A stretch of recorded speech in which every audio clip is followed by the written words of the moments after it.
చాలా ప్రజాస్వామ్యయుతంగా వాళ్ళ హక్కుల్ని వాళ్ళే గుర్తించుకొని హక్కుపత్రాలు పొందే ప్రక్రియ. మామూలుగా అయితే ప్రభుత్వ భూములకు పట్టాలు ఎట్లా వస్తాయి, మనం తహసీల్దార్కి దరఖాస్తు పెట్టుకుంటే వాళ్ళు విచారం చేయాలి, అర్హత ఉంటే కనుక తహసీల్దార్ పట్టా ఇస్తాడు. కానీ ఇది భూ పంపిణీ కార్యక్రమం కాదు. చాలామందిని ఒక తప్పుగా అర్థం చేసుకుంటారు. ప్రభుత్వ భూముల పంపిణీకి అటవీ భూముల హక్కుల గుర్తింపుకు చాలా తేడా ఉంది. మనం అటవీ భూముల్ని పంచట్లేదు, ఉన్న హక్కుల్ని గుర్తిస్తున్నాం. అదే ప్రభుత్వ భూమో, సీలింగ్ మిగిలి భూమో, భూదాన భూమి అంటే కొత్తగా భూమి పంచుతున్నాం. సో ఈ ప్రధాన తేడా కనుక గమనిస్తే ప్రాసెస్లో కూడా తేడా మనకు అర్థమవుతుంది. ఇది భూ పంపిణీ కార్యక్రమం కాబట్టి ప్రభుత్వ అధికారులు గుర్తిస్తారు, పట్టాలు ఇస్తారు.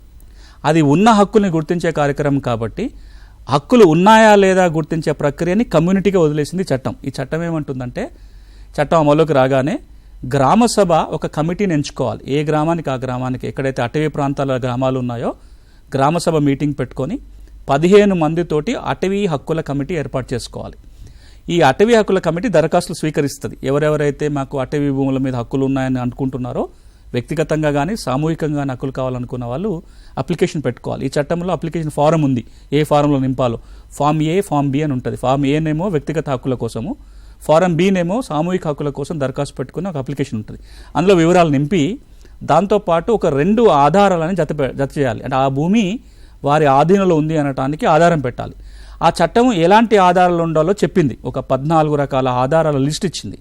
అందులో ఏదో ఒక 2 ఆధారాలు ఏం చెప్పారు దాంట్లో, మీ మీద ఎప్పుడైనా కేసు పెట్టారా అటవీ చట్టం కింద, అది కూడా ఆధారమే దున్నుకుంటున్నట్టుగా.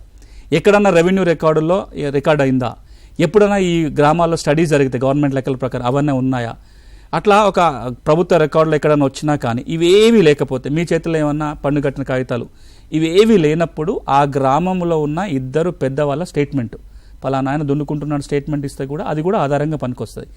ఈ ఆధారాలతో పాటు వాళ్ళు ట్రైబల్ అంటానికి ఒక ఆధారం పెడితే అటవీ హక్కుల కమిటీ వెరిఫికేషన్ చేసి గ్రామ సభకు సిఫార్సు చేస్తారు. ఇగో ఈయన పెట్టుకున్న దరఖాస్తు నిజమే, ఈయనకు 2 ఎకరాలకు పెట్టుకున్నాడు, 2 ఎకరాలకు ఉంది అని గ్రామ సభ సిఫార్సు చేస్తే గ్రామ సభ దాన్ని రికమెండ్ చేయాలి. గ్రామ సభ ఎవరికి రికమెండ్ చేస్తారు, సబ్ డివిజన్ లెవెల్ కమిటీ అని ఒకటి ఉంటుంది, ఆర్డీఓ ఆధ్వర్యంలో కమిటీ ఉంటుంది. ఆ కమిటీ స్క్రూటినీ చేస్తుంది. చేసినాక జిల్లా కలెక్టర్ ఆధ్వర్యంలో ఉన్న డిస్ట్రిక్ట్ లెవెల్ కమిటీ పట్టా మీద సంతకం పెడతారు. జిల్లా కలెక్టరు, జిల్లా అటవీ అధికారి, జిల్లా ట్రైబల్ వెల్ఫేర్ ఆఫీసర్ కానీ సోషల్ వెల్ఫేర్ ఆఫీసర్ కానీ ఈ 3 అధికారులు సంతకం పెడితే అటవీ భూములకి హక్కుపత్రం వస్తుంది. ఒకవేళ ఏ స్థాయిలోన రిజెక్ట్ అయితే కనుక ఆ పై స్థాయికి అప్పీల్ పోవచ్చు. ఉదాహరణకి గ్రామ సభ అప్రూవల్ ఇచ్చింది, కానీ డిస్ట్రిక్ట్ లెవెల్ కమిటీ స్క్రూటీన్లో తొలగించేశారనుకోండి, నా హక్కు కనుక అక్కడ తొలగిస్తే నేను జిల్లా కమిటీకి అప్పీల్ వెళ్ళొచ్చు. ఒకవేళ జిల్లా కమిటీ పట్టా ఇవ్వడానికి తిరస్కరిస్తే స్టేట్ లెవెల్ మానిటరింగ్ కమిటీ ఉంటుంది. స్టేట్ లెవెల్ మానిటరింగ్ కమిటీకి దరఖాస్తు పెట్టుకోవచ్చు. ఒకసారి మనం ఈ కమిటీలు ఎవరు ఉన్నారో చూస్తే కనుక అటవీ హక్కుల కమిటీలో అంత గ్రామస్తులే ఉంటారు. గ్రామ సభ ఆ గ్రామం ప్రజలే ఉండేది. అది సబ్ డివిజనల్ కమిటీ ఏదైతే ఉంటుందో ఆర్డీఓ ఉంటాడు, అక్కడున్న ఫారెస్ట్ ఆఫీసరు, అక్కడున్న ప్రజాప్రతినిధులు ఒక 3 అందులో సభ్యులుగా ఉంటారు. రిప్రజెంటేటివ్ కమిటీ ఉంటుంది. జిల్లా స్థాయిలో కూడా ఈ 3 అధికారులతో పాటుగా పబ్లిక్ రిప్రజెంటేటివ్స్ ఉంటారు. కాబట్టి ఇది ప్రజాస్వామ్యయుతంగా వాళ్ళ హక్కులను వాళ్ళనే గుర్తించిన హక్కులకి పట్టాలు పొందే ప్రక్రియ ఈ చట్టంలో సూచించారు.